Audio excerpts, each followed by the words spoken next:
I always feel Verdelho is a much maligned grape variety. Originally it's Portuguese, and typically we see it used in fortified production in Europe.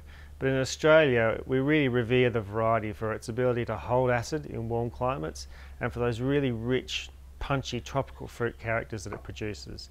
And in Western Australia particularly, Verdelho has a long and rich history. We've got Verdelho in our Carmel Valley vineyard. It grows on the high western slopes. In terms of wine style, we make a crisp, fresh, fruit-driven style. It's designed for early consumption, really showing off the attributes of the grape variety. That's that lovely crisp acidity and those lovely rich, ripe tropical fruit characters. On the nose it's very lifted, has passion fruit, lychee and guava sort of notes. On the palate, unlike some other whites, Verdelho always carries a little bit of texture and roundness to the palate. So you get those lovely rich tropical fruit characters, but also a lovely soft rounded style palate, which really allows it to be mixed with or matched with some richer style foods.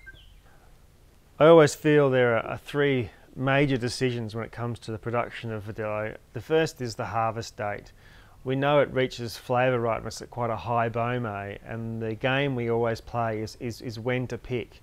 The later we leave it, the more of those rich tropical fruit flavours we get, but of course the more potential alcohol we can produce. So the idea is to get a palate which is rich with those tropical fruit flavours without having that hot alcoholic finish.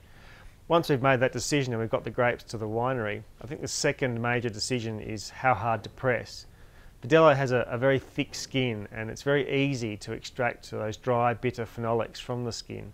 So when we're pressing it, we have to be very conscious of not extracting those bitter compounds.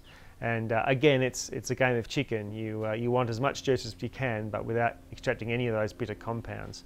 Typically, we pull the pin at around 550 to 600 litres a tonne on the Verdelho, which is pretty lean for a white grape, considering most white grapes can extract up to 750 litres a tonne.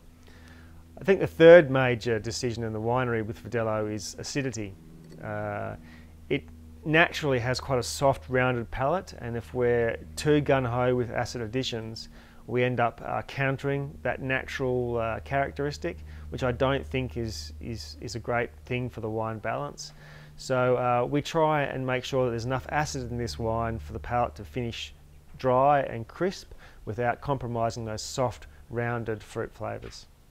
While Verdelho has a lovely freshness about it, it also has a richness and generosity of fruit flavour, which I think allows this wine to be matched with slightly heavier dishes than traditional whites. And I'm thinking not only seafood and chicken, but maybe heavier style terrines.